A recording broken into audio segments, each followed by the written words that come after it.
Isang simpleng lalaki lang si Howren, hanggang sa isang random na Diyos ang biglang nag-hire sa kanya bilang tagapangalaga ng buong universe. Pero di pa doon nagtatapos, nakasalubong pa niya ang isang invincible na wolf na biglang nagpa-max out ng lahat ng stats niya, mula 0, naging SS rank power holder siya sa isang iglap. Nagsisimula ang kwento kay Howren, isang ulilang bata na nawala ang kanyang mga magulang sa isang aksidente sa sasakyan. Lahat ng pera na iniwan ng kanyang mga magulang ay ginamit niya sa pagbayad ng tuition at pagbili ng lottery tickets. Kahit na nagtapos siya bilang top sa klase, marami pa rin siyang kinaharap na problema. Wala siyang trabaho, natutulog siya sa park, at wala siyang pera. Pero nananatili pa rin ang pangarap niyang biglang yumaman at makapag-asawa ng cute na babae, gaya ng karamihan sa mga lalaki sa mundo. Isang araw, naisip niyang gamitin ang natitirang yaman niya, ang lumang bahay na iniwan ng kanyang magulang. Nagdesisyon siyang popahan ito at swerteng may dumating na magandang babae na nagngangalang Lily, na naghahanap ng murang matitirhan. Habang papunta sila sa bahay, napansin ni Howren ang ilang kakaibang paniki na lumalapit. Bigla na lang nag-transform si Lily at naging isang werewolf, dahilan para manginig sa takot si Howren, iniisip niyang isa itong bangungot. Sa gitna ng gulo, may isa pang babae ang biglang humarap kay Lily at agad silang naglaban. Sa kalagitnaan ng laban, lumutang sa ere ang babae at ibinuka ang kanyang pulang pakpak na parang sa paniki. Napalunok si Howren sa gulat at napaisip kung anong klaseng kabaliwan ang napasok niya. Bigla siyang sinabihan ng babae na tumakbo at iligtas ang sarili niya. Pero hindi holy water o bawang ang ginamit, sa halip, binato lang ni Lily ng isang hollow block ang babae, at bumalik ito sa normal. Pagkatapos ng gulo, nagtungo sila sa bahay, kumain, natulog, at muling umikot ang araw. Ngunit sa pagkakataong ito, sapilitang pumasok ang babae sa bahay niya. Pinilit niyang patakbuhin si Howren palayo kay Lily, akala niya kasi ay kinidnap ito. Muling naglaban ang dalawa at si Howren ay napilitang makialam para hindi na masira ang bahay niya. Doon ipinakilala ng babae ang sarili bilang si Vivian, isang vampire, at ipinaliwanag niyang hindi na siya pwedeng manirahan sa abandonadong sementeryo kaya gusto niyang umupa rin sa bahay. Dahil kailangan ng pera ni Howren, pumayag na rin siya kahit halatang caffeinated o masyadong energetic ang babae. Bigla siyang nakatanggap ng tawag mula sa hindi kilalang numero at sinabing may job interview siya. Pagdating niya sa lugar, tumingala siya at nakita ang isang lumulutang na portal papunta sa ibang dimensyon.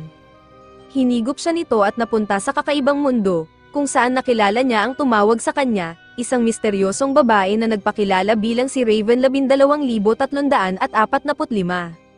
Ipinaliwanag ni Raven 12,345 na isa siya sa mga Diyos na nangangasiwa at nagpapanatili ng kapayapaan sa iba't ibang universe. Sinabi niyang magtatrabaho si Howren para sa isang kumpanyang tinatawag na Space, at ang trabaho niya ay protektahan ang mga misteryosong nilalang gaya ni Lily at Vivian, na kasalukuyang pinupuntirya ng mga Demon Hunters, isang organisasyong layuning puksain ang lahat ng lahi sa iba't ibang mundo. Sa madaling salita, ang tungkulin niya ay siguraduhing ligtas at masaya ang mga nangungupahan sa bahay niya.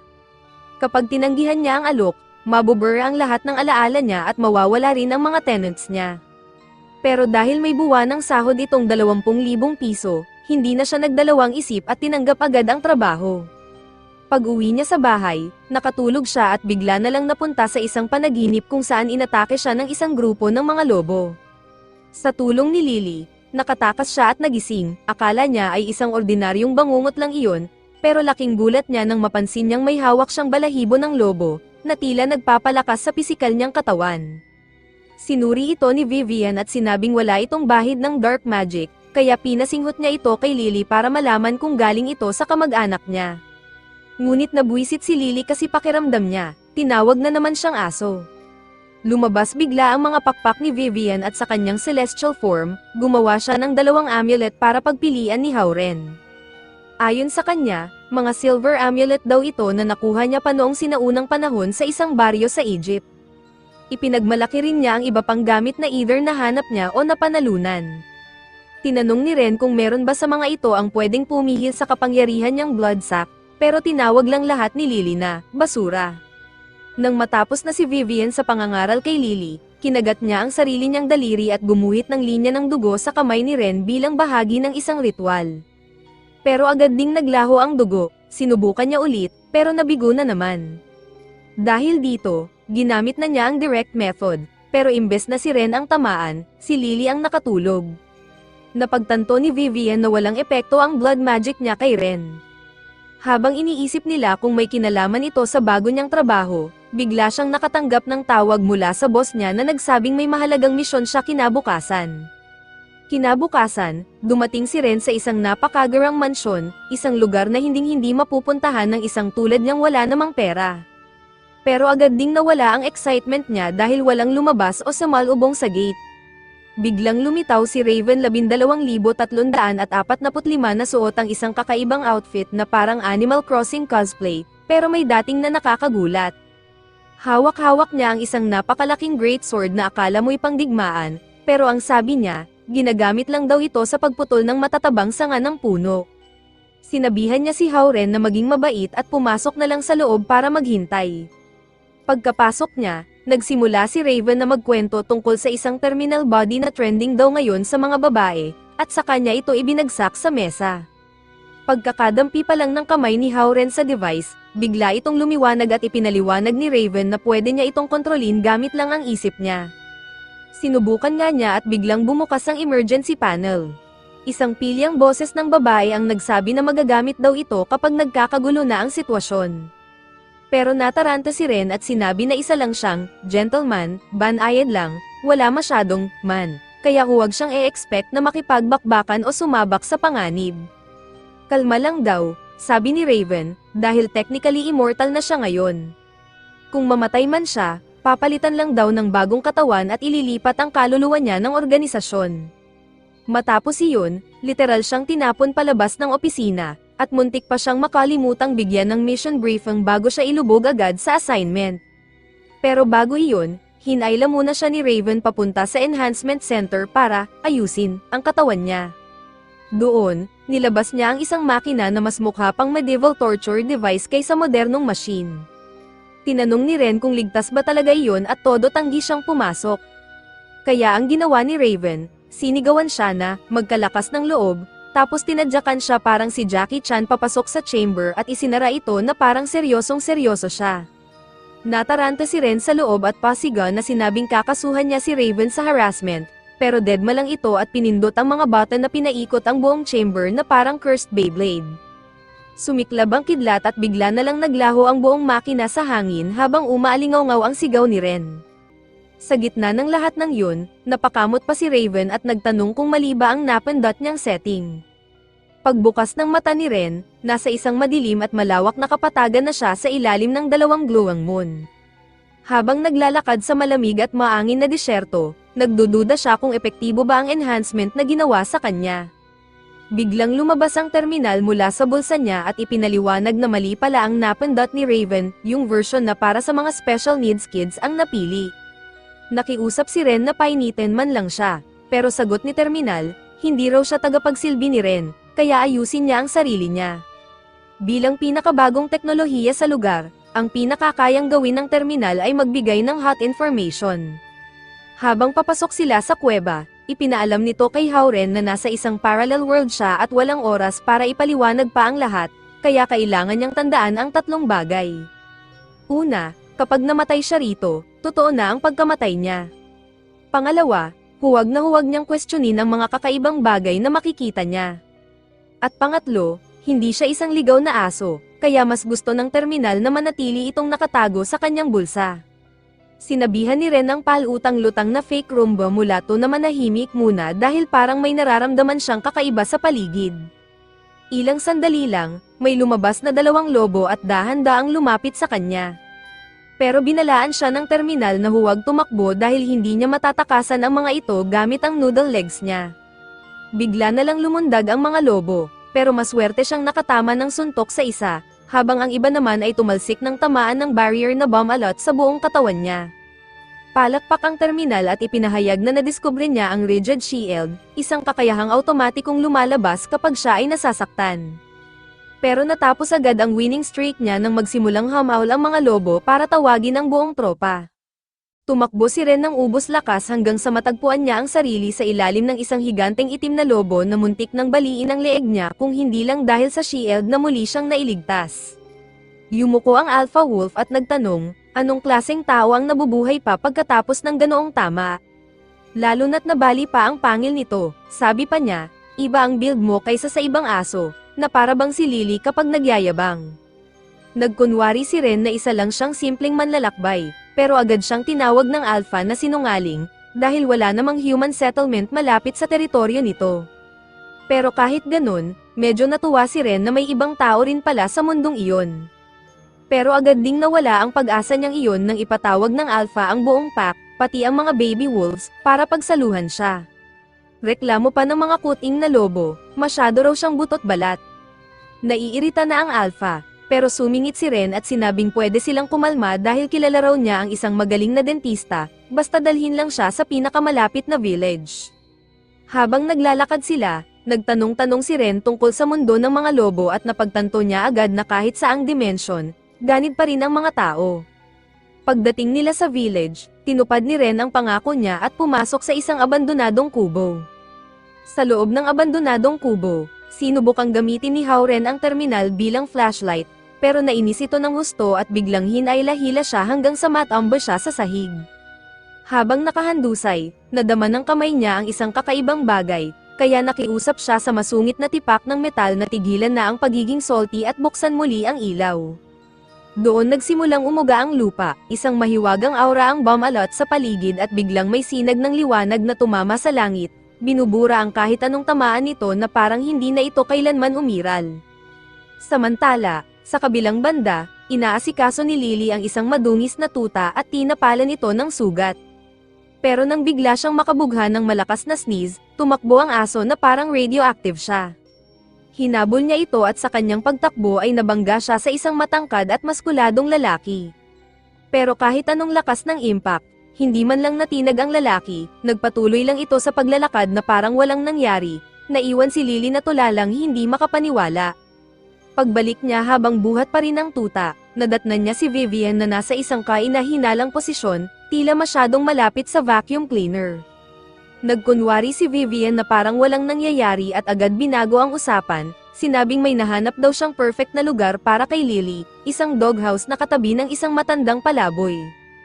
Balik naman tayo kay Hauren na bumalik sa enhancement center kung saan sinalubong siya ni Raven na parang walang nangyari, tinanong kung kumusta ang naging karanasan niya. Ipinagmaktol ni Ren na sana binigyan na lang siya ng mas cool o mas kapakipakinabang na power kaysa sa simpleng shield. Ipinaliwanag ni Raven na kailangan munang magsettle sa katawan niya ang mga upgrades bago niya maramdaman ang tunay na epekto. Ibinunyag din ni Raven na ang napuntahan niyang panaginip ay hindi basta panaginip lang, isa yung uri ng parallel universe na hindi basta-basta nalalampasan ng mga normal na tao. Nagtaka si Ren dahil dati na raw siyang nakakarating doon habang natutulog, kaya ipinakita niya kay Raven ang kapirasong balahibo na nadala niya mula roon. Agad siyang pinaalis ni Raven mula sa mansion, sinabing huwag na niyang isipin ng malalim ang mga pangyayari dahil kailangan niyang paghandaan ang susunod niyang mission sa Europe. Bit-bit ang tiket, umalis si Ren, habang si Raven naman ay sinindihan gamit ang magic spell ang balahibo. Pinagmamasdan itong nasusunog, isang palatandaan na may bagay mula sa kabilang mundo ang tumagos sa kanilang mundo. Sa parehong oras, may isang lalaking green-haired na halatang isang demon hunter ang naghahanda ring lumipad papuntang Europe, suot ang kanyang matikas na kasuotan at mukhang may mabigat na misyon. Habang nasa eroplano, tinanong ni Vivian si Hauren tungkol sa target nila at ang tanging alam lang niya ay kailangan nilang hanapin ng isang tao sa lugar na tinatawag na Yorkford. Sumilip si Vivian sa bintana at namangha sa taas ng lipad ng eroplano, mas mataas pa raw ito kaysa kay Snoop Dogg, at sinabi na ito ang unang beses niyang makasakay ng eroplano dahil karaniwan daw ay lumilipad lang siya kung saan-saan. Pero agad siyang ni-roast ni Lily, sabing ang ibig lang sabihin noon ay isa siyang broke bum na walang pambili ng plane ticket. Paglapag nila, napansin ni Vivian na parang ibang-iba na ang itsura ng lugar kumpara sa pagkakatanda niya. Reklamo naman ni Lily. Pagod na siya at gusto na lang sumakay ng taxi, habang si Ren ay umaasang malapit lang ang hotel dahil wala siyang extra cash. Nagyabang si Vivian na malupit daw ang English niya at siya raw ang magtatanong ng direksyon. Pero ilang sandali lang, napagtanto niyang wala namang nakakaintindi ng linggo niya na parang galing pa sa ilang siglo ang nakalipas. Bigla siyang nagkaroon ng five-head idea at sinabing ipaamoy na lang kay Lily ang sulat para matunton ang pupuntahan.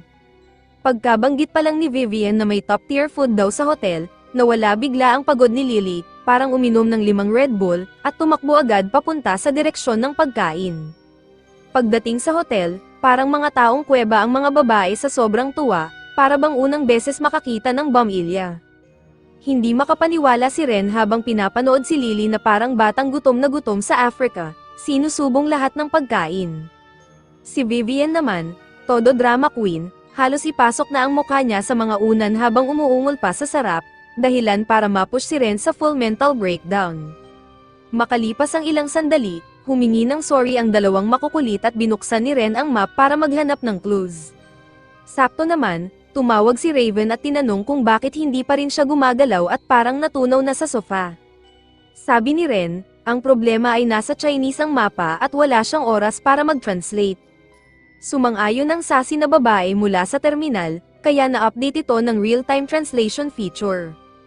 Tuwang-tuwa si Lily at agad nagtanong kung kaya rin bang i-translate ng terminal ang wolf speak, dahilan para magka-seizure halos ang buong system. Sumabat si Ren at sinabing malamang gutom lang ang ibig sabihin ni Lily, dahil yun lang naman talaga ang alam ng clown na laging nagugutom. Dahil dito, sabay-sabay silang nagutom at pumunta sa dining hall kung saan nilamon ni Lily ang pagkain na parang huling araw na niya sa mundo. Samantala, napansin ng paniki ni Vivian na may mga magical sticker na nakadikit sa puwet ng mga statue sa hallway, kaya agad siyang nag-warning sa grupo na baka may kakaibang mangyari. Ngunit bago pa sila makaalis, may isang flashy na estranghero ang lumapit at sinabing umupo muna sila. Nagpakilala ito bilang si Nangong mula sa China. Tinanong ni Hauren si Nangong kung may alam ba siya tungkol sa Yorkford, at sinabi nitong papunta rin siya roon. Ayon sa kanya, iniiwasan daw ng mga turista ang lugar dahil isa itong ghost town na may kasamang cursed castle.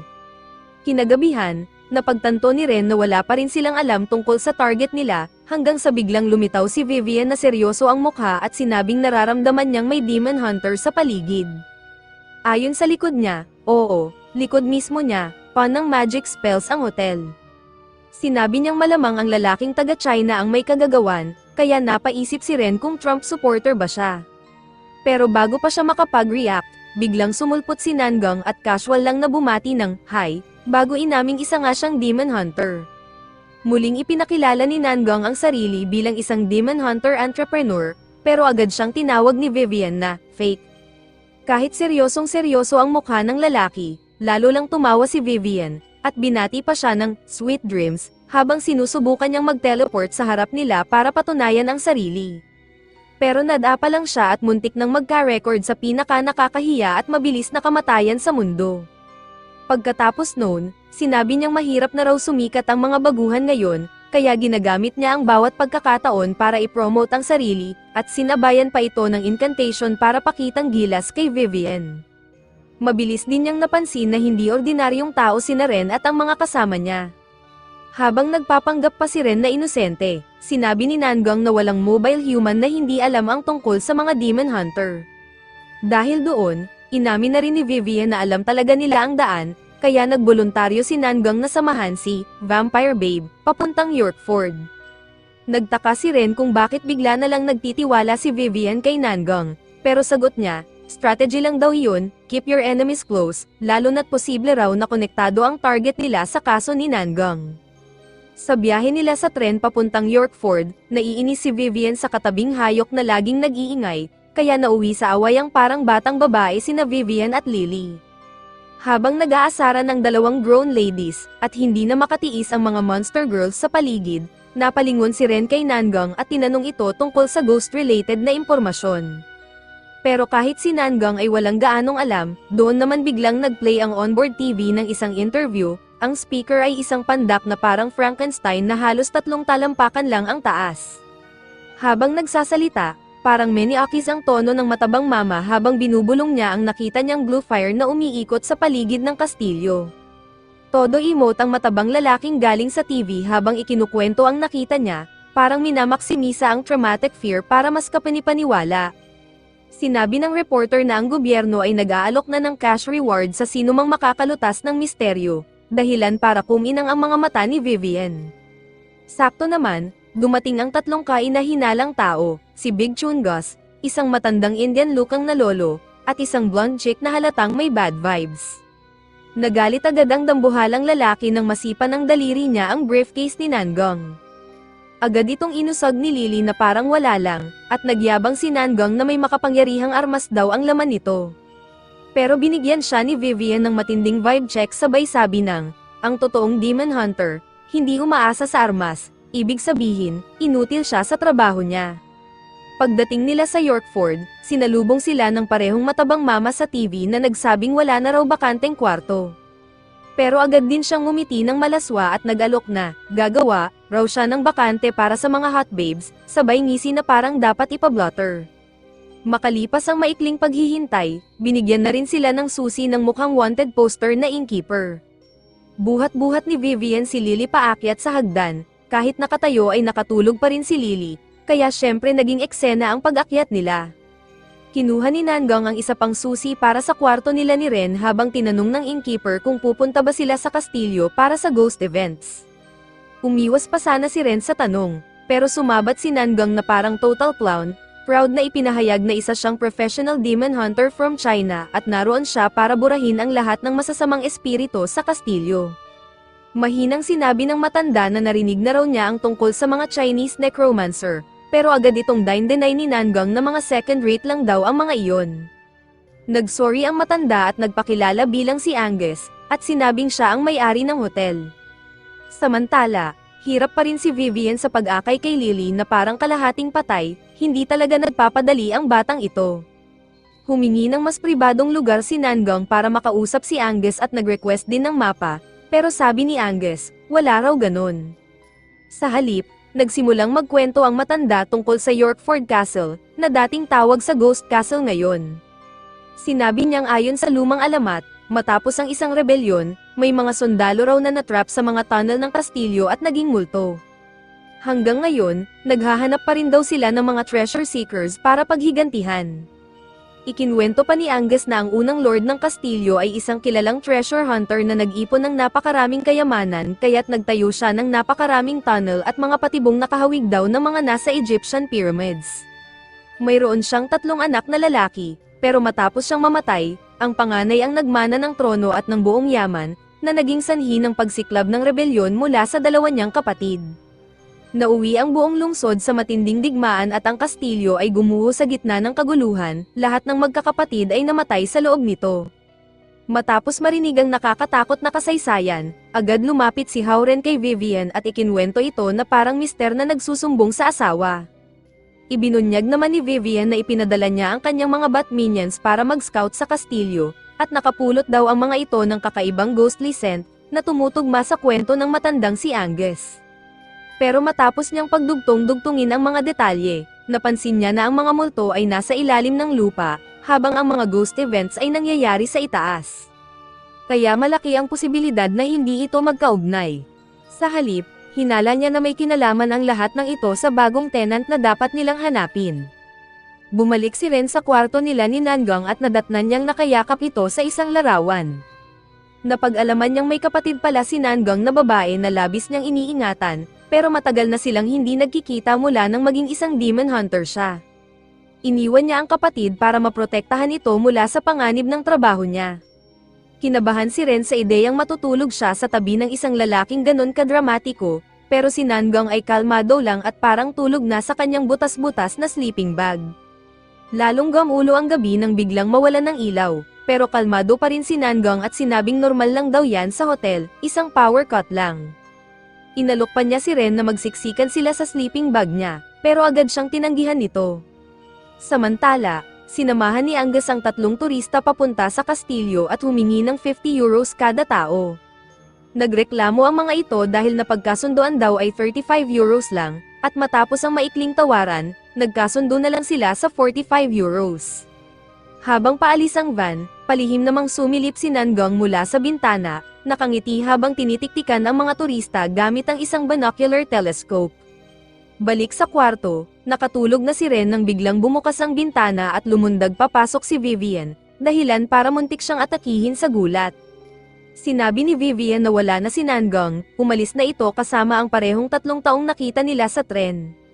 Dahil sa takot na baka mapahamak ang bagong tenant nila, agad na binuhat ni na Vivian at Ren ang antok pa ring si Lily at mabilis silang sumunod. Samantala, todo effort si Angus, na tinawag na Old Jesser, para takutin ang 3 turista habang si Nangang ay chill lang na nakasabit sa itaas ng sasakyan ng mga ito, parang libre lang ang joyride.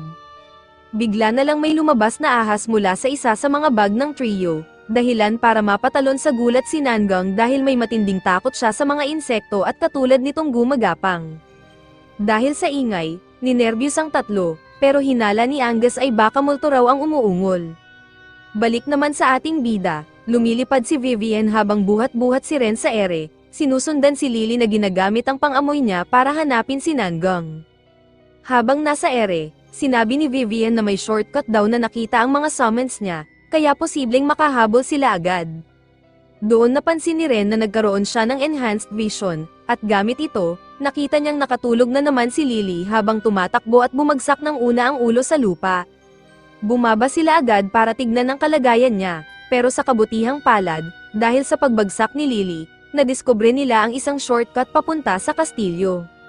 Medyo delikado ang daan, pan ng traps at balakid, pero matagumpay nilang nalagpasan ito nang walang nasaktan.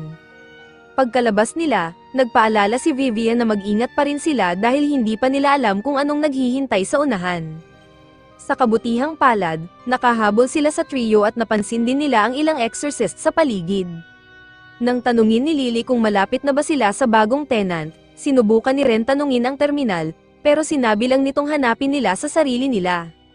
Paulit-ulit siyang nagtanong, pero nagkunwari lang itong bingi. Maya-maya, may napansin sila at napagtanto nilang si Nangang lang pala iyon, palaipat-lipat ng pwesto na parang sanay na sanay. Sabi ni Ren, hayaan na lang muna nila ito at huwag makisali sa gulo. Sinubukan niyang kausapin ulit ang terminal, at sa pagkakataong ito, matapos siyang mag-sorry ng taos-puso, sumagot na rin ito at kinumpirma na malapit na nga sila.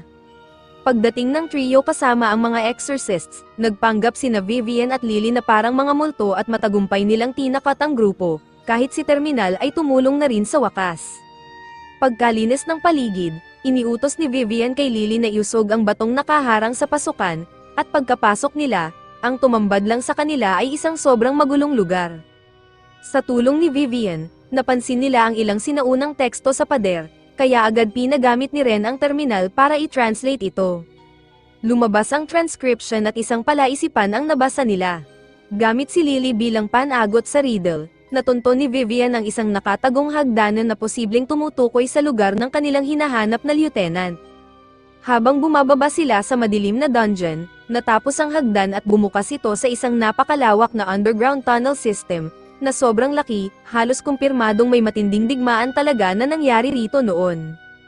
Bigla na lang naamoy ni Lily ang isang kakaibang amoy at sinabihang sundan siya ng 2. Samantala, si Nangang naman na nasa ibabaw ay nakaramdam ng kakaibang enerhiya mula sa ilalim ng isang malaking bato. Ginamit niya ang kanyang gravity ward para buhatin ito at natuklasang may secret path sa ilalim. Tumalon siya papasok bago pa man siya gamitin ng bato para sa sarili nitong gravity magic. Habang nasa loob, umupo sina Vivian at Lily na parang nagpe-picnic lang. Nang tanggihan ni Vivian ang pagkaing alok ni Lily, tinawag siya nitong grandma at sinabing baka malaglag ang pustiso niya. Pero bago pa magkasabunutan, dumating si Ren at sinabing para sa kanya, pareho silang mga hot teen girls.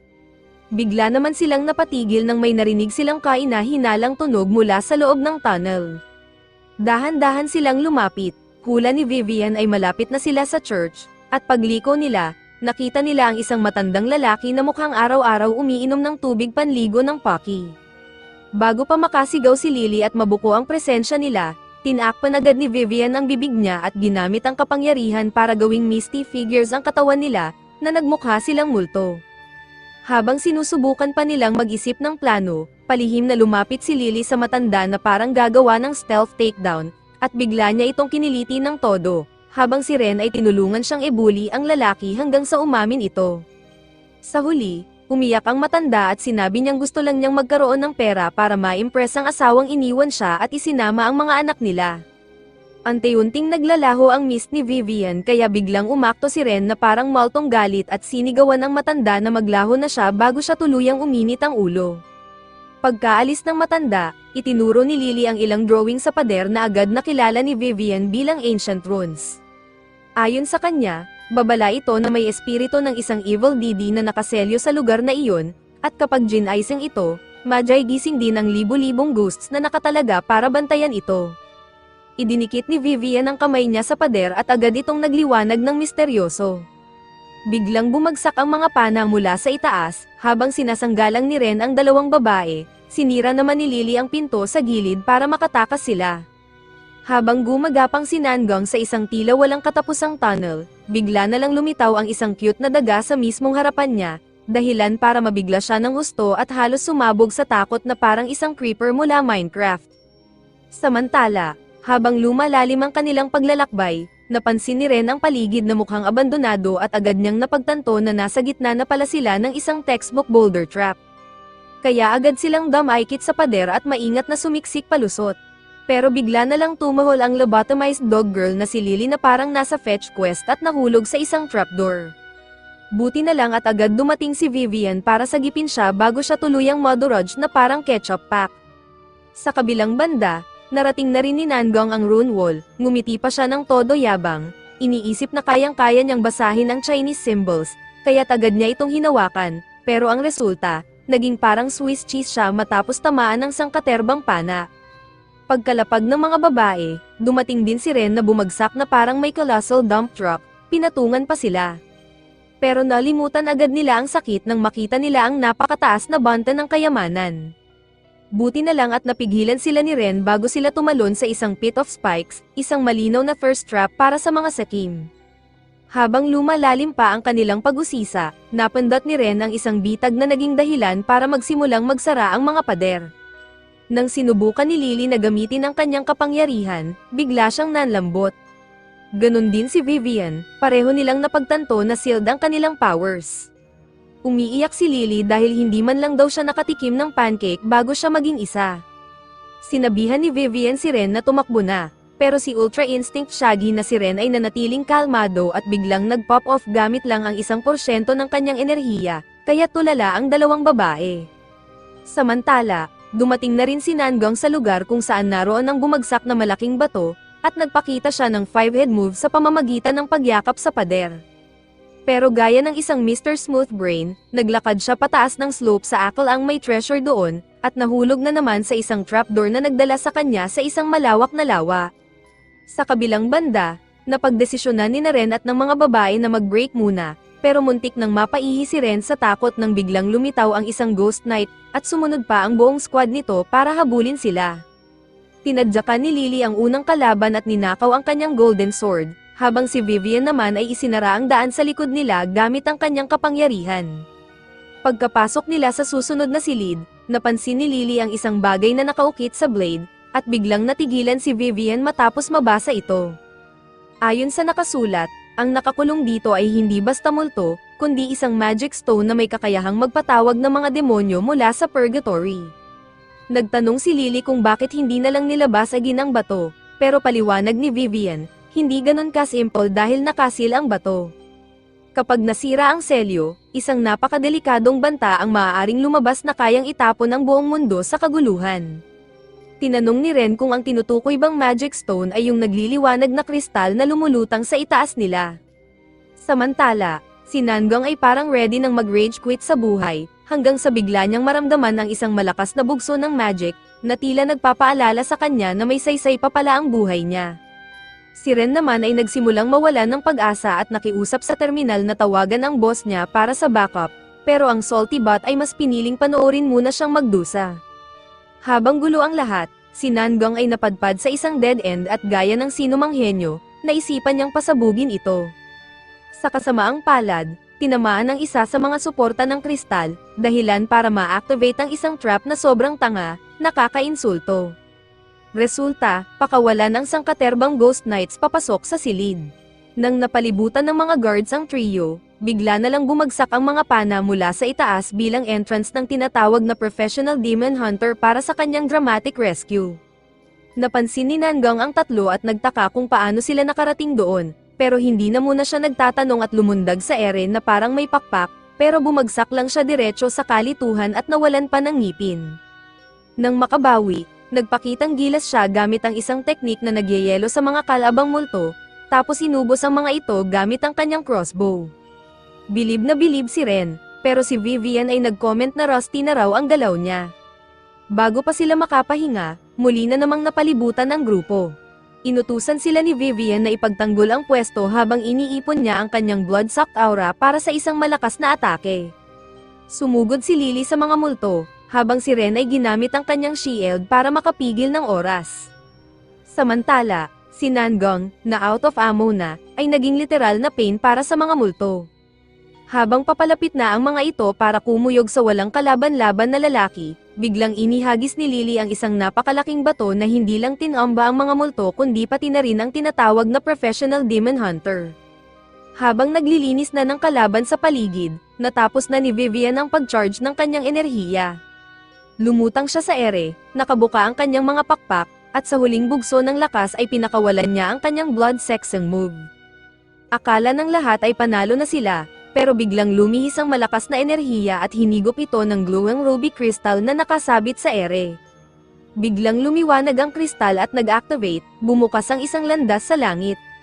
Mula sa daanang iyon, bumagsak ang maraming nilalang na tinatawag na meteors, habang agad na inihagis ni Ren ang kanyang shield para protektahan sila mula sa gumuguhong parte ng kastilyo.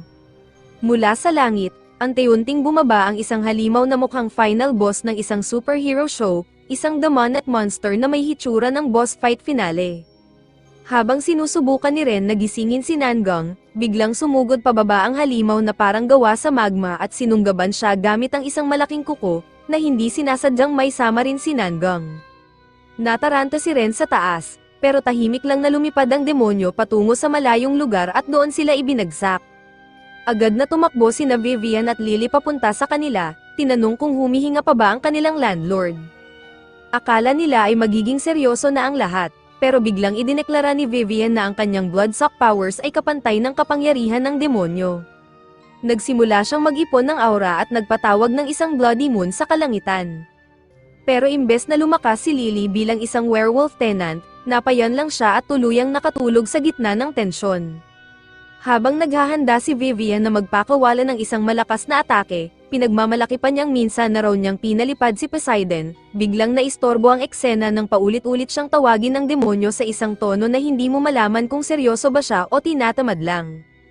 Sa wakas, nagising na rin ang useless machine, at in-announce ang halatang-halata ng katotohanan, natagpuan na nila ang new tenant. Ipinakilala ng demonyo ang sarili bilang Yax, habang si Vivian ay agad na tinanong ang terminal kung ito ba ay isang technical glitch. Ngunit kinumpirma ng machine na ang signal ay nanggagaling kay Reikir. Nagpasalamat si Izax kay Mangang sa paggising sa kanya at bilang ganti, pinikat siya gamit ang kanyang mga kuko, pero nauwi lang ito sa pagfling sa kanya ng napakalayo, parang bola lang na ipinalipad sa kalawakan. Pagkatapos ng lahat, humarap si Yax sa kanyang bagong landlord at humiling ng isang leasing contract. Tutol si Vivian, pero si Lily ay hindi man lang nag-atubili at agad na pumayag, sabay kamayan si Yax na parang matagal na silang magkaibigan.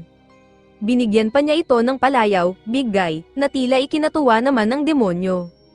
Nang tanungin ni Ren ang terminal kung kailangan pa ba nilang alalahanin ang mga ghost sa kastilyo, bigla na lang kinuha ni Izax ang trabaho at ginamitan ng meteor attack para lipulin ang lahat ng multo, kasama na rin ang buong kastilyo.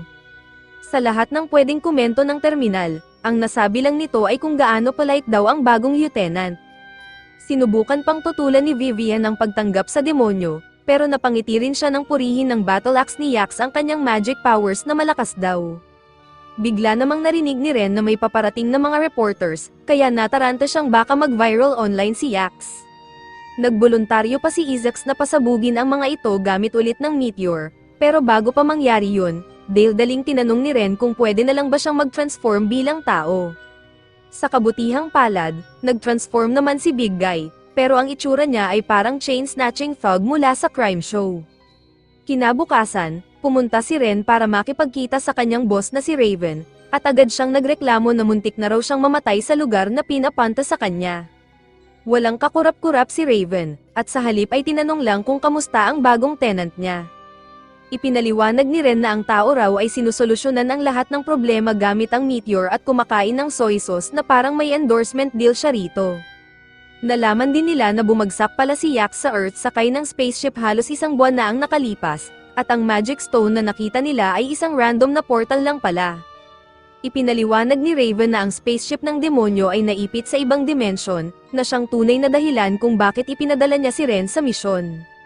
Nang tanungin ni Ren kung ano bang trabaho ni Yax noon, masayang isiniwalat ni Raven na dating siyang isang demon tycoon na bumagsak ang negosyo at niloko pa ng sarili niyang mga tao. Balik sa bahay, kahit mukhang hindi ka panipaniwala, nagawang magpakabait ni Big Guy, lumabas pa siya para mag-interview dahil kailangan niyang magbayad ng renta. Nagbitaw ng sarcastic na komento si Vivian, na parang hindi makapaniwalang pati mga demonyo ngayon ay tila mas maayos pa kaysa ibang nilalang. Pero agad siyang binara ni Lily, tinawag siyang totally irresponsible, dahilan para magsimula na naman ang awayan ng dalawa. Maya-maya, pag-uwi ni Ren, dumiretso siya sa lumang warehouse at laking gulat niya nang makitang malinis na ito. Nilinis daw lahat ni Vivian dahil balak na raw niyang gawin itong sarili niyang kwarto, lalo't may bago na silang malaking tenant. Ipinakita rin niya kay Ren ang isang plate na nahanap niya habang naglilinis, may nakaukit daw na kakaibang sulat dito. Nang makita ni Ren, agad siyang kinabahan, kamukhang kamukha ito ng plate na nakita niya noon sa Dream Dimension, yung akala niyang nawala pero kalaunan ay natagpuan niya sa laundry.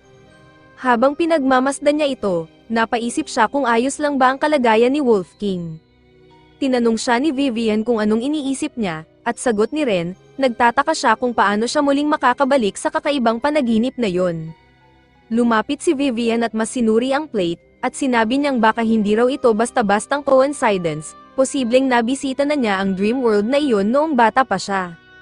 Sinimulan niyang basahin ang teksto habang seryoso ang mukha niya, pero bigla na lang siyang tumigil at inamin na wala naman siyang maintindihan.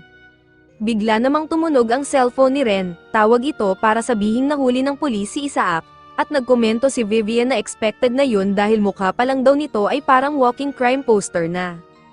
Kinabukasan, parang zombie nang naglalakad si Ren papunta sa biglaang mission call ni Raven, pero napahinto siya nang mapansin ng isang magandang babae na kumakanta sa park, kahit walang lyrics, napakaganda ng boses. Nagbiro si Terminal, sabi niya siguro ay isa lang iyong homeless girl na kumikita sa kalye. Habang natutulala si Ren sa boses ng babae, ngumiti ito at kumaway sa kanya. Kumaway rin siya pabalik, pero naalala niyang wala siyang dalang cash, kaya tumalikod na lang siya at naglakad palayo. Naiwan ng babae na pinanood siyang paalis at halatang nainis. Pagdating sa mansion, nadatnan niya si Raven Midmod na nakaswing at masaya pang sinabi sa kanya na ang susunod nilang target ay accidentally na transport sa isang planetang milyon-milyong milya ang layo, at trabaho na raw ni Ren na sunduin ito. Nireklamo ni Ren na kailangan naman daw niya ng break matapos ang kaguluhan ng nakaraan, pero sagot lang ni Raven, man up. Ipinaliwanag ni Raven na si Ren ay ita-teleport papunta sa Kuiper Space Station, at mula roon ay sasakay siya ng sariling spacecraft patungo sa isang malayong exoplanet. Dagdag pa niya, halos tubig daw ang bumabalot sa buong planeta kaya may makikilala siyang sea expert, na sa gulat ni Ren, ay ang parehong magandang babae sa park na hindi niya pinansin. Dagdag sa awkwardness, sinabi ni Raven na siya rin pala ang bagong lieutenant ni Ren. Pagbalik nila sa bahay, ipinakilala ng babae ang sarili bilang si Wuyo, isang traveler. Bati agad si Lily, habang si Goodman ay agad nag-flex ng kanyang big black biceps at casual na sinabi na isa siyang devil, dahilan para mapatitig si Wuyo sa gulat. Tinanong ni Vivian kung anong lahi siya, at ipinaliwanag ni Wuyo na isa siyang siren, pero lumaki siya sa lupa kaya meron siyang mga binti. Dahil nalito si Ren, ipinaliwanag ni Vivian na ang mga siren ay bihirang nilalang ng dagat na pawang babae lamang, kilala sa kanilang matamis na awitin na nakakaakit ng kapareha. Matapos ang welcome feast, tinipon ni Ren ang lahat at in-announce ang bagong mission para hanapin ang tenant number 5, ngunit dalawa lang daw ang pwedeng sumama sa kanya. Nagtanong si Vivian kung saan sila pupunta dahil kabisado raw niya ang bawat sulok ng Earth, pero nataranta siya nang sabihing sa space ang destinasyon. Ipinagmamalaki naman ni Goodman na may experience na siya sa space. Nagwala si Lily dahil ayaw niyang maiwan, pero bigla siyang napayuko sa sakit ng tiyan kahit halos wala pa siyang kinain, senyales na baka may sakit siya. Dahil doon, napagpasyahan ni Ren na hindi siya pwedeng isama. Kinaumagahan, tumayo si Ren sa may balcony habang kamakaway sina Vivian at Lily bilang pamamaalam. Pero bago pa siya makapagsalita, bigla silang na-teleport ng terminal papuntang space, wala man lang babala. Napunta sila sa loob ng Kuiper Space Station, kung saan sinalubong sila ng isang cute na green-haired alien lady na nagsabing siya ang kanilang guide. Ipinaliwanag nito na may iba't ibang specialized zones ang istasyon para sa kaluwagan ng bawat species. Pero sumabat si Wuyu, sabing parang kasing empty raw ng kaluluwa niya ang lugar nila. Hindi pinansin ang kanyang sas, sinabihan ng guide si Ren na mag-focus, at sinabing papunta na sila sa itinalagang barko, na pinapatakbo ng isang crew ng mga tunay na aliens. Sa ideya pa lang ng makipagkita sa tunay na alien, parang nanghina na agad ang mga tuhod ni Ren sa kaba. Pagdating ng grupo sa spaceship, napanganga silang lahat sa sobrang astig ng itsura nito, parang diretsyong kinuha mula sa isang sci-fi movie. Pati ang mga alien crew members ay mukhang mga komedyante. Umeksena agad si Terminal at sinabing tigilan na nila ang pagnganga na parang mga American tourist at pumasok na. Pagpasok nila, napatingin si Ren sa paligid at naghanap ng ibang pasahero, pero napagtanto niyang silang grupo lang pala ang laman ng buong barko. Habang ipinaliwanag ni Terminal ang mission, biglang lumabas ang isang lalaking may fabulous pink hair at nagpakilalang si Elon Musk, ang captain ng barko. Buong tapang niyang ipinagmamalaki na kahit ang destinasyon nila ay light years away, dahil daw sa hugis ng kanyang chiseled jawline, mas mabilis daw silang makakarating, parang may aerodynamics advantage siya. Pero matapos niyang sabihin yun, biglang umalag ang barko na parang luma ng tractor, at pagkabigay niya ng utos, umarangkada ang spaceship na parang torpedo. Sa kalagitnaan ng biyahe, naglaro ang grupo ng baraha para palipasin ang oras, at sobrang dominating ni Goodman na napaisip si Wuyu kung totoo bang first time lang niya maglaro. Samantala, nakatingin sa bintana si Ren at nagtataka kung bakit parang ang bagal ng light speed travel, hanggang sa biglang may malakas na pag-alog ulit. Sabi ni Captain Musk, iyon daw ang kalaban niya na dumaan at nauna sa kanila. Kaya in-announce niyang panahon na para patunayan na mas malaki ang rocket niya at mas mabilis itong umabot sa climax. Agad namang nag-translate si Terminal at sinabing gusto lang daw talunin ni Captain Musk ang enemy transport company sa isang karera. Hindi na pinansin si Ren ng kapitan at sinabing kailangan pa raw nilang huminto sa daan. Pero binalaan sila ni Terminal na kapag hindi sila tumalon palabas ngayon, maliligaw lang sila sa kalawakan at aabutin ng taon bago marating ang target. Habang nagsasalpukan na ang dalawang barko na parang nagbabattle na Beyblades, nagmadaling tumakbo ang grupo papunta sa pinakamalapit na escape shuttle. Tinanong ni Ren kung paano ito paandarin, at pagkasaksak pa lang ng plug, sumigaw si Terminal na, patay ka na. Kasi hindi raw pwedeng mag-launch ang shuttle kung hindi muna nabubuksan ang hatch, at tanging si Captain lang daw ang may access dito. Halos mawalan ng pag-asa si Ren, pero ngumiti si Goodman na parang buong buhay niya inantay ang sandaling ito. Proud niyang sinabing nagbe-bench press siya ng truck at hindi pa siya kailanman pinahiya ng kanyang big beefy biceps. Tumalon siya papunta sa hatch at nag-transform, sabay todo tulak na parang halimaw, hanggang sa wakas, bumukas din ang hatch ng tuluyan. Pagkatapos buksan ni Goodman ang hatch, agad na pinaandar ni Terminal ang escape ship, kahit si Goodman ay nasa ibabaw pa nito. Diretso silang bumulusok pababa patungong target planet. Habang papalapit, biglang tumaas ang temperatura at casual lang na binanggit ni Terminal na, luto na ang preno. Nataranta sina Ren at Wuyu. Habang si Goodman naman ay nakahilata lang sa bubong ng ship na parang nasa beach, talagang ibang klase ang build niya. Pagsapit nila sa atmosphere ng planeta, medyo bumaba ang init pero hindi pa rin sapat para maiwasan ang pagbagsak. Napatingin si Ren habang palaki ng palaki ang nakikita niyang karagatan, hanggang sa tuluyan ng bumagsak ang sirang barko sa mga alon. Bago siya mawalan ng malay, ang huling nakita niya ay isang nakakamanghang mermaid body na lumalangoy papunta sa kanya. Pagkagising niya, laking gulat ni Ren na nasa loob na naman siya ng dream dimension. Ipinaliwanag ni Terminal na dahil sa isang uri ng spiritual instability na dulot ng pagkalunod, nadala siyang muli sa dimensyong ito. Doon din niya napagtanto na kayang gumana ni Terminal sa dalawang mundo ng sabay. Bigla niyang narinig ang kakaibang tunog kaya dali siyang lumabas ng cabin at nakita ang parehong wolf clan na minsang tumulong sa kanya, ngayon ay inaapi ng grupo ng Red Wolves. Sa mismong sandaling tatamaan na ang mga ito, biglang sumugod si Ren at ginamit ang kanyang shield para iligtas sila. Sabi ng Elder Wolf, ang pagtanggap ng awa ay kahihiyan para sa kanilang tribo. Pero nang tumanggi si Ren na umalis, inamin na rin ng matanda na nagpapasalamat siya sa tulong, lalo pat wala na raw siyang silbi bilang pinuno mula nang mawala ang kanyang mga ngipin. May ilan sa mga lobo ang nagpapaalala kay Ren tungkol sa dentista na ipinangako niya noon, at siniguro naman niya na dadalhin niya ito sa susunod. Inilabas ni Ren ang tile na may kakaibang sulat at tinanong ang matandang lobo kung pamilyar ba siya rito. Sagot ng matanda, parang ancient language daw ito, at noong paalis na sana siyang maglabas ng matalino at misteryosong kwento mula sa kanyang lihim na guro, na, ayon sa kanya, nagturo rin sa kanya kung paano maghagis ng frisbee, biglang nagising si Ren sa totoong mundo. Sa tabi niya ay nakatayo si Wuyu, na casual lang na sinabi na si Big Guy Demon ay halos ihagis na ang lightning ball sa kanya para gisingin siya. Halos himatayin si Ren sa kaba, pero kalmado lang ang sagot ni Terminal, okay lang yan, basta kasama mo ako.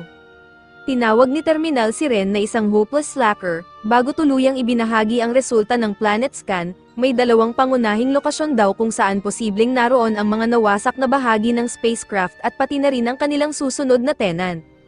Pero kahit ganun kaimportante ang impormasyon, deadma lang ang tatlo at agad nagsimula ng plano, parang background noise lang si Terminal.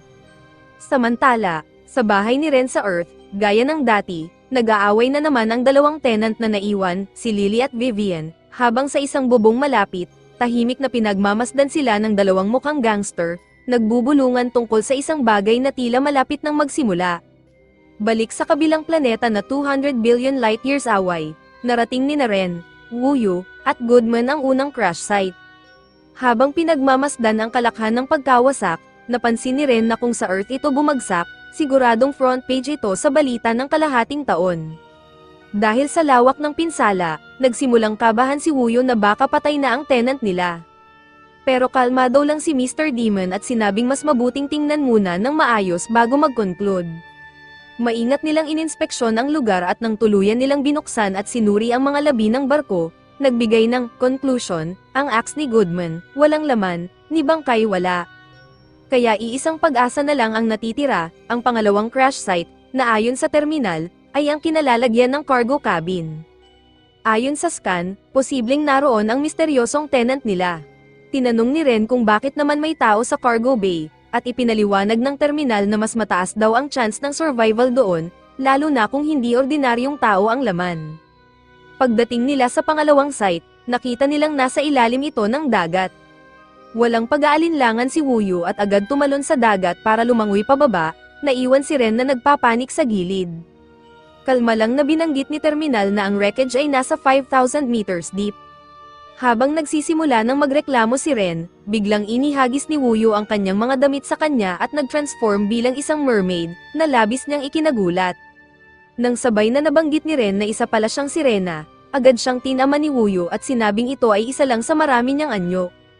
Sinabi ni Wuyu na isa lang daw ang kaya niyang isama, at dahil si Ren ang may job title, siya ang may ticket pababa. Para mapabilis, hinagis na lang siya ni Goodman sa dagat na parang bagahe. Nasalo siya ni Wuyu habang pabagsak at nang akala niyang malulunod siya, laking gulat niya nang makalalanghap ng hangin, kontrolado pala ni Wuyu ang tubig sa paligid nila. Habang bumababa sila, may lumapit na shark-like creature, pero agad itong pinatakas ni Wuyu sa pamamagitan ng pag-transform sa isang octopus, sabay comment pa na masakit daw talagang makagat ng peteng. Habang nagpa-process si Ren sa lahat ng nangyayari, tinanong niya kung pwede rin ba siyang maging octopus. Sagot ni Wu, kaya raw niyang mag-transform sa halos kahit ano, sabay prove sa pamamagitan ng pagiging mantis shrimp. Mabilis silang lamusong pababa sa seabed at narating ang wreck. Binuksan ni Ren ang terminal para gamitin bilang flashlight na ikinainis ng bot, at sa wakas, nakita niya ang cargo. Bagamat medyo sira ang labas, mukhang maayos pa ang loob. Nag-transform si Wu bilang sea snake at pumulupot sa paligid ng cargo para gumawa ng barrier, saka pinalaya si Ren para makapasok.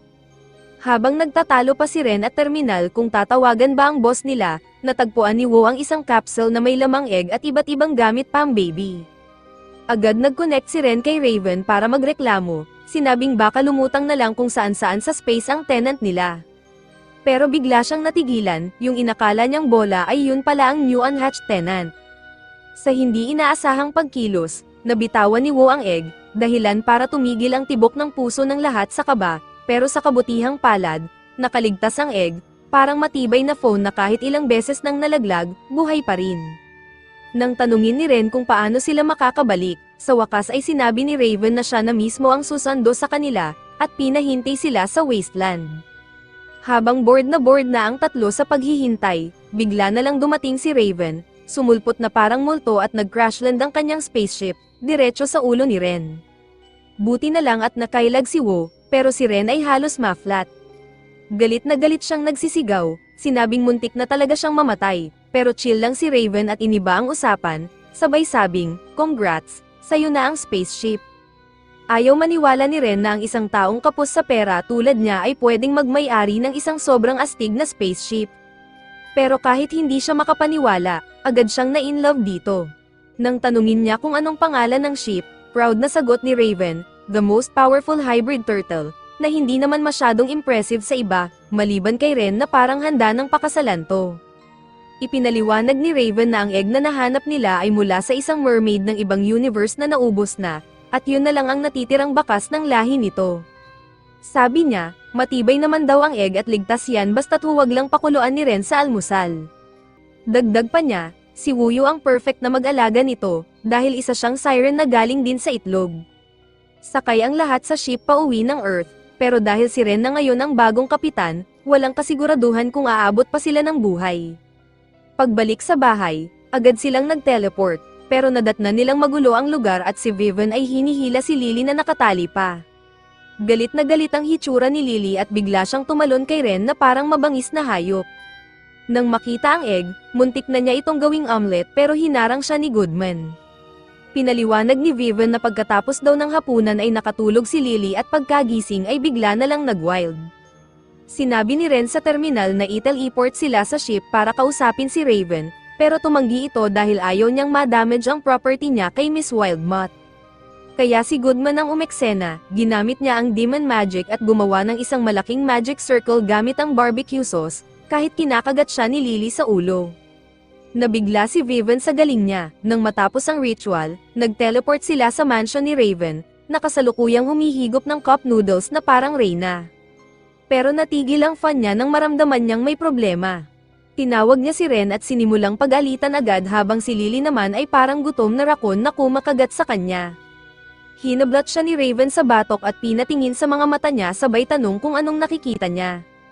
Sagot ni Lily, may noodle sa labi niya, pero sa ikalawang ulit, sinabi niya na ang nakikita niya ay isang pulang buwan sa langit sa itaas ng dagat kung saan lahat ng mahal niya ay anti-unting naglalaho. Dahil sa matinding takot, biglang nag-beast mode si Lily pero isang simpleng forehead flick lang mula kay Raven ang tumapos sa kanya.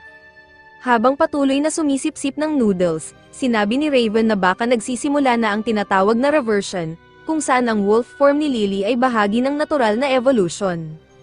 Karaniwan, taon ang tinatagal nito kaya nataranta si Vivian, baka daw napasama ang demon steroids ni Goodman sa luto niya.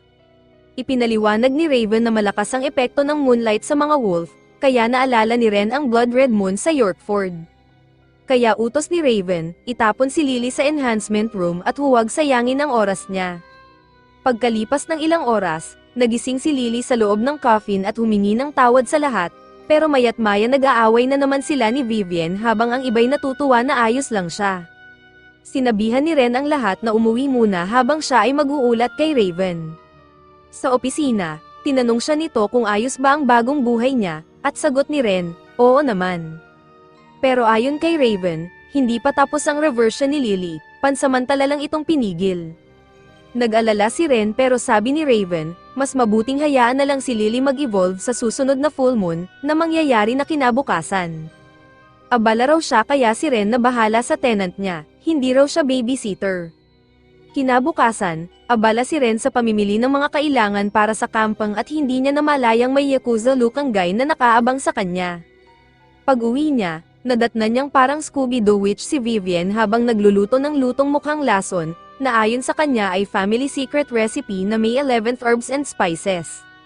Habang tumatagal ang gabi, tuloy sa paglamon si Lily ng spicy potato sticks na parang chopper machine, habang ang iba'y naglalaro ng games hanggang sa isa-isa nang napagod. Sa kalagitnaan ng gabi, mag-isa si Lily sa ilalim ng buwan at ang malakas niyang hawal ang gumising kay Ren. Tinawag niya ito pero sagot ni Lily ay inis, kaya agad si Goodman ang umeksena, bit-bit ang barbecue sauce habang sinabihang manatili sa loob ng kanyang magic barrier.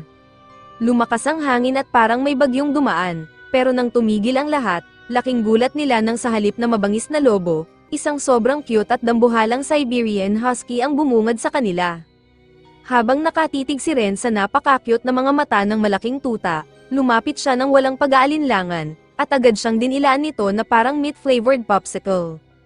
Biglang hinampes ni Vivian si Lily ng bola sa mukha, umaasang mawawalan ito ng malay, pero kabaligtaran ang nangyari, nag-full beast mode si Lily.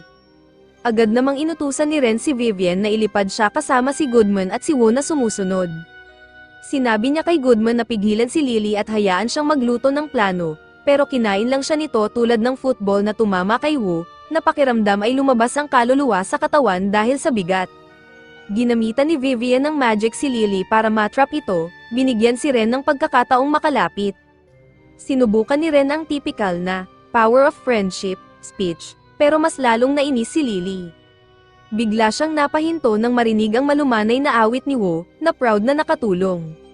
Nangako si Ren kay Lily na may juicy ribs siyang kakainin pag-uwi, kaya masaya itong tumahol at nawalan ng malay. Habang bumabalik sa normal na anyo si Lily, agad sumingit si Wu para takpan ang tingin ni Ren habang si Vivian ay naghabi ng magic mantle para takpan ang katawan ng kaibigan. Nag-volunteer ang mga babae na linisin ang gulo at pinauwi si Ren na may nakatulog na Lily sa likod, hindi niya alam na may panganib na naghihintay sa kanya. Pagka-uwi, matapos niya itong bihisan ng may blindfold, bigla siyang tinamaan ng karate chop sa batok ng unang lalaking nadismaya sa kahinaan niya, habang ang mas matigas na lalaki ay si Lily ang pinagtutuunan ng pansin. Nang magising si Lily, nakita niyang lumulutang siya sa kalawakan suot ang kakaibang kagamitan na kayang gawing yelo ang isang kamay at apoy naman ang isa. Muling nakatulog si Lily at nang magising ay nasa sahig na siya ng isang gusaling tila wasak na bodega, iniisip kung bahay ba ito ni Ren na sobrang sira na at kasalukuyang ni-renovate. Habang papunta siya sa pinto, bigla siyang kinuryente at agad inisip na si Miss Bat ang may gawa. Ngunit bago pa man siya makabawi, may anino nang lumapit, ang dalawang kainahinalang lalaking nakita noon ay naroon. Tinanong ni Husky kung sino sila, at kalmado nilang sinabi na sila'y kakampi at handang tumulong. Giit ng mas malaki, tila na brainwash daw siya ng babaeng miyembro ng blood sect, at ngayon ay panahon na raw para iligtas siya. Tinanong ni Lily ang dalawang lalaking kaina-hinala kung nasaan ang kanyang mga kaibigan, at nang sabihan siyang lumayo sa mga ito, agad siyang pumalag at sinabing mabubuti silang tao. Sinubukan pa siyang kausapin ng mas batang kapatid, pero nainis ito nang hindi siya pakinggan ni Lily. Kaya umatake si Lily, ngunit hinawakan siya ng bunso habang binigyan siya ng mas malaki ng isang malupit na ace correct chop na nagpahimatay sa kanya. Inirereklamo ng bunso na wala silang oras para magbantay ng bata. Habang papatakas naman ang isa sa mga nilalang na tinawag ni Vivian na nagmamanman, sinubukan itong barilin ng malaki pero nakatakas ang maliit na espiya, dahilan para kabahan ang magkapatid na baka mabunyag na ang kanilang taguan. Samantala sa bahay ni Hauren, natagpo ang walang malay ang kawawang landlord habang ginigising siya ng mga tenants na sabay-sabay na nagtatanong kung nasaan si Lily, lalo na't ngayon lang siya hindi lumiban sa pagkain. Nang magising si Hauren at maisip ang nangyari, inamin niyang na-knockout siya at posibleng kanidnap si Lily. Nagpapanik siya sa sobrang dami ng iniisip pero nang tanungin ni Isaacs kung saan sila magsisimulang maghanap, napahawak na lang siya sa ulo sa sakit. Bigla namang dumating ang isa sa mga bat scouts ni Vivian na may dalang damit ni Lily. Humingi sila ng tulong sa terminal at sa wakas, may silbi ito at na-trace ang signal papunta sa isang abandonadong steel plant na agad nilang kinilalang posibleng taguan. Sa wakas, nagamit ni Ren ang utak niya at sinabi lahat ng alam niyang steel plant sa paligid. Nagpa siya ang grupo na maghiwa-hiwalay para maghanap, at gaya ng dati, sumabit si Hauren sa grupo ni Vivian dahil siya lang ang may tiyag ang buhatin siya. Sa kabilang banda, Abala ang dalawang kainahinalang lalaki sa pagpaplano ng kung anong kalokohan, todo bantay sa tinatawag nilang blood sack girl para pigilan ang isang bagay na hindi niya naman talaga balak gawin. Pinatindi pa nila ang seguridad, akala mo sobrang talino ng plano nila. Nang makarating na sina Ren at Vivian sa target na lugar, agad napansin ni Vivian na hindi ordinaryong hamog ang nakapaligid dito kundi isang uri ng black fog, isang uri ng sumpang mahika na dati na niyang nakaharap, at base sa itsura, mukhang mas malala pa ito ngayon. Samantala, napasama sa gulo ang kabilang grupo ng biglang give-away ng Demon Lukang tenant ang isang pinto, akala niya kasi ay naroon si Lily. Balik naman kay Vivian, nagpakasimple lang siya at naghagis ng mga bato papunta sa fog, na agad nasunog sa ere, patunay lang na tama ang hinala niya tungkol sa black fog. Napangiti pa siya at sinabing baka si Hauren ang makakancel nito dahil sa kung anong dahilan ay ilang beses na niyang nagawa yun kahit parang wala siyang silbi. Nag-eksperimento muna si Ren saglit, tapos pinasakay ang sarili kay Vivian paakyat. Binigyan siya ni Vivian ng warning na laging nakahanda ang kanyang shield kung sakaling may masamang mangyari. Pero bago pa sila makalipad ng maayos, nakita sila ng mas batang Shady Brother at inatake sila, buti na lang ay nakailag si Vivian. Nang biglang mag-transform ang lalaki sa isang demi-wolf na kamukha ni Lily, nagsimulang magduda sila na baka kaklan ito ni Lily. Hindi na nag-aksaya ng oras si Vivian, ibinaba si Ren at agad lumusob sa laban. Habang nagkakagulo na, ang Demon Tenant naman ay nakakipaglaro lang pala sa mga trabahador sa loob, walang kamalay-malay na sabog na ang paligid. Nang nagsimula na ang laban sa pagitan ng Wolf Boy at Bat Lady, agad nakuha ni Vivian ang upper hand. Sa gitna ng sagupaan, tinawag bigla ng lobo si Vivian gamit ang isang lumang pamagat, Countess ng Crimson Moon, na tila ba kilala niya ang totoong pagkatao nito. Habang yun ay nangyayari, sa wakas ay natalo na ng Demon Tenant ang mga trabahador at nakatakas sa katarantaduhan. Si Ren naman, sa hindi inaasahang pagkakataon, may silbi rin, umaakyat sa tubo parang kuhol habang sumisigaw ng Lily. Na parang bigla na lang lilito ito, sa wakas, nakarating siya sa bintana at tumalon papasok, pero bumungad sa kanya ang malaking kapatid na lobo na agad sinubukan ang kanyang pamatay na next slammer move. Buti na lang ay naka-activate agad ang shield ni Ren at nailigtas siya mula sa isa na namang blackout. Daling tinaas ni Ren ang shield niya at tumakbo para sa buhay niya, ang problema, mas mabilis pala ang lobo kaysa sa kanya. Habang patuloy na tumatakbo si Hauren, bigla namang nagising si Terminal para lang sabihin ng halatang halata na wala siyang laban kung hindi siya lalaban pabalik. Sumagot si Ren na isa lang naman siyang normal na tao, pero giit ni Terminal, na enhance na daw ang katawan niya para makipagsabayan. Pagkatapos mag-isip sandali, huminto si Ren at sinubukang lumaban, pero agad siyang binugbog at literal na tinapon na parang Team Rocket na papalipad. Habang nagpapahinga, nagtataka siya kung paano siya laging natutunton ng kalaban kahit saan siya magtago, at pabulong na paalala ni Terminal, kasi nga lobo yun at malakas ang pangamoy. Hindi pa man siya nakakabangon ng maayos, ayun na naman ang lobo sa harapan niya. Pero sa pagkakataong ito, tumalon si Ren at sa wakas ginamit ang utak, pinakilos niya ang ulan para ma-distract ang pangamoy ng lobo, saka tumigil sa pakikipaglaban at tumutok sa mas mahalagang bagay, si Lily na nawawala. Natagpuan niya itong natutulog lang at agad ginising para sabihing lahat sila ay nag-aalala sa kanya, pero ang sagot lang ni Lily ay gutom siya at gusto niya ng pagkain, parang walang nangyaring kidnapping. Hinikayat siya ni Ren na umuwi na sila, pero habang palihim niya itong nilalayo, biglang muling dumating ang lobo. Diretsahan siyang tinanong ni Ren kung part-time kidnapper ba siya ngayon, pero sagot ng lobo, kasama daw niya si Lily. Tinanggihan ito ni Lily agad-agad at sinabing hindi siya kilala, kaya sinisi ng lobo ang brainwash na ginawa daw ng vampire. Biglang dumating si Vivian at sinapak si Evan, ang nakababatang lobo, at nawalan ito ng malay. Daling lumapit ang mas matandang kapatid para tingnan ito, habang bumalik na rin si Vivian sa grupo. Nang nagalit ang matandang lobo, pinigilan siya ni Ann at sinabing huwag niyang labanan si Vivian dahil isa siyang countess. Bago pa magkapalitan ng suntok, kumilos si Ren at nagpakita ng maturity, hiningan silang lahat ng maayos na usapan. Sa kanilang mini-meeting, ipinaliwanag ni Ren na tenant lang niya si Lily at walang ibang koneksyon. Hirap man siyang paniwalaan ng lobo na maaaring makasama sa iisang bubong ang isang miyembro ng blood sect, napilitan siyang makinig. Sa gitna ng argumento, nabanggit ng kapatid ang tungkol sa isang lumang propesya na malapit ng magkatotoo, kung saan ang mga itinatakwil ay muling makakamit ang buong lakas. Habang parang ayos na ang lahat, biglang dumating ang isa na namang grupo ng hindi imbitadong bisita, ang mga Demon Hunters. Agad na nag-transform ang magkapatid na lobo, handang makipagbakbakan, pero bigla silang inatake mula sa likod habang inaaliw ng isang lalaking kamukha ni Giovanni, pero walang aura, ang kanilang atensyon. Nang subukang tamaan ni Hauren gamit ang takamjutsu, sinabihan siya ng matanda na huwag itong dibdibin at saka nagbigay ng senadorya sa kanyang mga tauhan para umatake. Pinrotektahan ni Ren ang mga lobo gamit ang kanyang shield hanggang sa maubos ang bala ng kalaban at nagdesisyong umatras ang grupo. Nang muling umulan ng mga bolt, si Vivian at Lily na ang sumalo at tinapos ang kalaban habang si Ren naman ay parang napasabugan ng terminal na parang flashbang, na walang polem.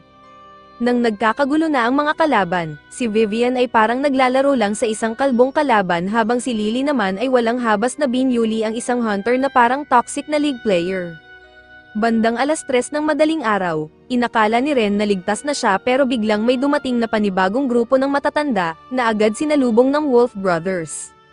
Dumating ang isang red-haired na malupit na babae at sinabing si Ren daw ang target niya.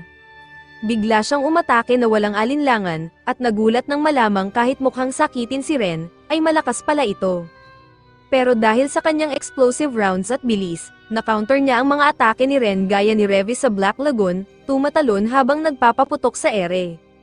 Sa kabila nito, nakabawi si Ren gamit ang bagsik ng gravity at natalo siya. Sa kabilang banda, nahirapan na ang magkapatid na lobo.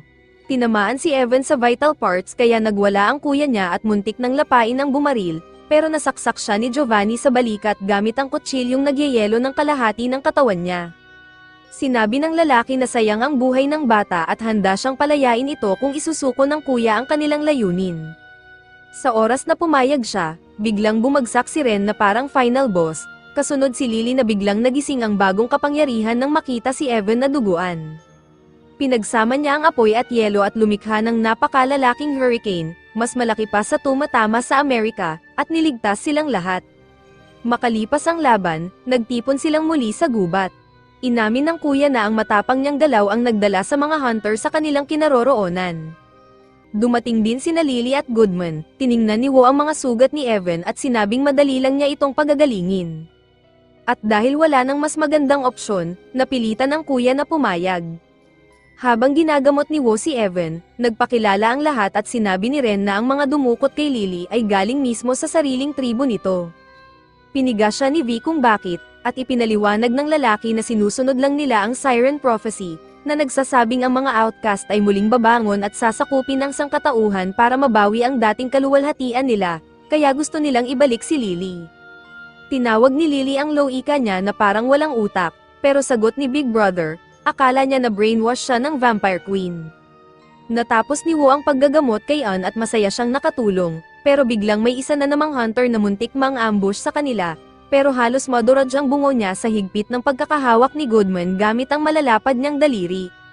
Sinabihan siya ni Giovanni na umatras, pero tumanggi si Goodman dahil ayaw niyang umatras sa laban. Sabi ni Lily, durugin na lang yung matanda, pero sagot ni Goodman, malaki rin daw ang puso niya kaya gusto muna niyang subukan ang special move niyang diplomacy. Sa kabila nito, magalang na hiningi ni Giovanni na patabi siya dahil may mga kriminal daw siyang huhulihin. Sinimangutan siya ni Goodman at sinabing kapag nanakit ka ng inosente, masama kang tao, at ayaw niyang ipaalam kung anong ginagawa niya sa mga ganon. Sa una, tinakat niya muna ang hunter sa pamamagitan ng pagsama ng meteor kaya napaurong ito. Pero bigla siyang nag-teleport sa likod nito at ibinulong ang mga kakilakilabot na bagay na naghihintay sa kanya kung hindi siya magbabago. Nang makita niyang walang pag-asa sa hunter, pinatulog na lang niya ito panghabang buhay. Habang naghahanda ng umalis ang magkapatid na lobo, pinigilan sila ni Wo at tinanong kung sino ang siren na nagbigay ng prophecy at ano talaga ang sinabi nito.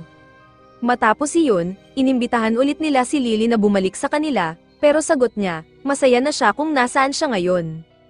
Ikinadina ni Goodman ang mga pasaway na hunters, at naghanda na ring umalis ang grupo, nang bigla na lang lumitaw si Mommy at ginawang bihag si Wo. Hiniling nitong ibalik ang kanyang mga kasamahan, at sumigaw si WYU ng tulong kay Ren. Eksakto namang dumating ang isang mayabang na boses na umalingaw-ngaw sa gubat, mayabang na ipinagyayabang ang demon hunting skills at jigad energy nito. Pumasok sa eksena si Mangmong at sinabing ibigay na lang ni Mommy ang siren, at nangakong ibabalik ito pagkatapos ng interogasyon. Kaya pumayag si Mommy na pakawalan si Wo kapalit ng kanyang mga kakampi, at agad siyang naglaho, na ikinainis ni Goodman dahil nakatakas na naman ang kalaban bago pa nila makita kung paano napa-Christmas lights ang mga hunter dahil sa mga bitag ng terminal. Siniko ni WYU si Nangong sa tiyan at niyakap si Lily dahil sobrang natakot siya. Lumapit sinang kay Lily at sinabing siya ang pinakakinabahan, sabay tanong kung bakit sila kasama ni WYU.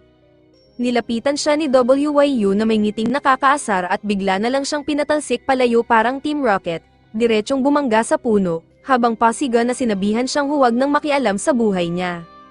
Pagbalik sa bahay, pinakuluan ni Lily ang isang bagay sa kalan habang ibinunyag ni Nangong ang tunay niyang pangalan, Samba, at sinabing siya raw ang kapatid ng pinakamagandang babae sa mundo na hindi niya makalimutan kahit kailan, pero halos mapigtas ang leeg niya nang sakalin siya nito para matahimik. Araw-araw daw siyang sinusundan nito kahit saan, kaya parang stalker na. Nang ipagtanggol ni Ren ang pagiging protective na kuya, sinagot siya ni Lily ng listahan ng mga creepy na ginawa ni Samba, tulad ng paninilip sa kanya habang nasa dagat, habang naliligo, at pati na rin ng mag-set ito ng traps noong nagkampang sila, pero sa huli, si Lily pa rin ang nadisgrasya. Para mapaluwag ang tensyon, tinanong ni Ren kung nasaan ang mga magulang nila. Sagot ni Samba, ang tatay nila ay dating demon hunter na na-in-love sa isang siren, na kinwestiyon ni Vivian kung pwede niyang makilala. Pero paliwanag ni Wo, nawala raw bigla ang mga magulang nila kaya naglalakbay siya ngayon para hanapin sila. Nagtaka si Wo kung paano nakilala ni Samba si Ren, kaya nagkwento si Ren tungkol sa Yorkford Castle mission. Doon niya naalala ni Samba na hindi pa pala niya nalalaman kung sino talaga ang multo roon. Saglit na nag-isip si Vivian kung mapagkakatiwalaan ba si Samba, pero si Wu naman ay chill lang na humigop ng tsaa at sinabing tanga lang daw talaga ang demon hunter na yun, kaya harmless naman. Kaya sinabi na ni Ren na ang multo ay si Goodman, ang malaki at maskuladong demon sa harapan nila. Nagpakilala naman si Goodman, kasunod si Lily na hanggang ngayon ay hindi pa rin aware na isa siyang husky. Nang tinukso siya ni Vivian tungkol dito, napaiyak na lang si Lily sa sobrang hiya. Habang pinapanood iyon, nagboluntaryo si Vivian na alamin kung anong lahi talaga si Lily gamit ang blood test. Niloko niya si Lily para lumapit at bigla na lang siyang kinagat sa leeg, sabay sabing, spicy love bite, daw iyon. Si Samba, na nanunood ng malapitan, ay medyo sobrang na-excite, kaya agad siyang pinagsabihan ni Goodman na kumalma at huwag magpakalasing sa imahinasyon. Pagkatapos ng test, inamin ni Vivian na hindi lang basta husky si Lily, may dugong maharlika pa ito, na nagpapatunay na wala siyang koneksyon sa mga lobo. Dahil dito, nairita si Lily at nauwi ito sa santukan ng mga babae. Habang nagsasagupaan ang mga babae, dumating naman ang magkapatid na lobo sa pintuan. Nagtaka si Vivian at agad tinanong kung bakit sila naroon. Sagot ng Kuya Lobo, gusto raw niyang i-recruit ang isa sa mga nangungupahan. Biglang naging magulo ang lahat at walang nakikinig kay Ren habang tuluyang nagkagulo ang buong bahay. Dahil dito, walang nagawa si Big Brother kundi ay lapag ang isang bloke ng ginto sa mesa bilang suhol sa Vampire Princess, at epektibo ito. Ang yabang pa ni Lily at sinabing hindi siya natitinag sa material na bagay, kaya natauhan si Vivian, pero biglang namatay ang ilaw sa buong bahay. Akala nila ay may umatake, pero napansin ni Lily na patikalan ay patay. Kaya tinanong ni Ren ang terminal tungkol sa laman ng kanyang bangko, at sinagot siya nitong kasing empty ng utak niya. Pilit niyang iniisip kung saan napunta ang sahod niya, nang maalala ni Lily na pinakiusapan niya si Vivian na i-cash ang tseke. Si Vivian naman, medyo guilty na nagsabing baka naitapon niya ito sa basurahan dahil nalito siya. Tawang-tawa ang mga kapatid na lobo habang si Ren ay tuluyang na-depress at nagmakaawa sa bawat tenant para manghiram ng pera, pero lahat sila ay kapos din sa budget. Dahil dito, sumuko na lang siya at nagkulong sa kanyang kwarto. Kinabukasan, paggising niya, wala na ang lahat sa bahay at hindi pa rin bayad ang mga bills.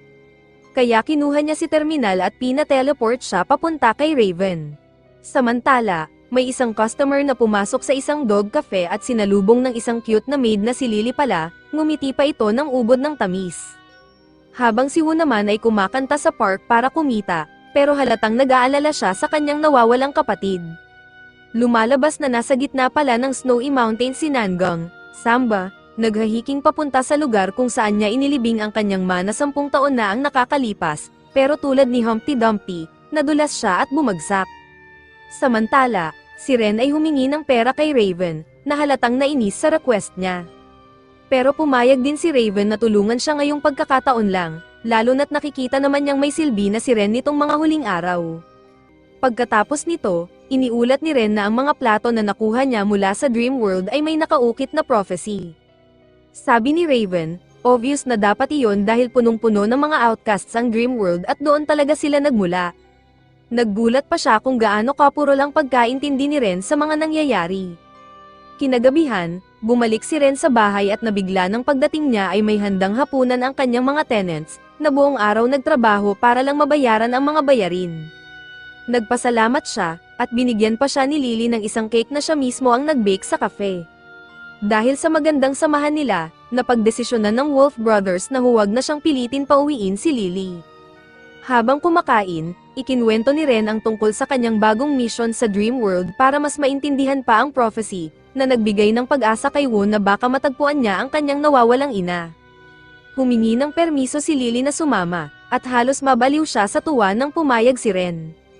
Sumunod din si Vivian na gustong malaman ang totoo tungkol sa kanyang nawalang alaala, at syempre si Goodman na sabik makita kung anong klaseng kababalaghan meron sa universe. Bigla namang naalala ni Ren na matagal na nilang hindi nakikita ang panglimang tenant. Naalala ni Woo na iniwan niya ang egg sa kitchen sink, walang kamalay-malay kung ano na ba ang niluluto ni The Rock. Sabik na sabik si Lily habang hinihintay na maluto ang itlog at dumating naman ang iba para tanungin kung ano ang ginagawa niya. Si Lily, na parang inosenteng tuta, ay binuksan ang takip ng lutuan at ipinakita ang egg, dahilan para ma-shock ang lahat. Habang nakatitig siya sa kanila gamit ang kanyang puppy eyes, biglang nabasag ang egg. Pero hanggang dito lang muna ang video. Huwag kalimutang mag-like at subscribe sa channel. Maraming salamat sa panonood at magkita tayo sa susunod.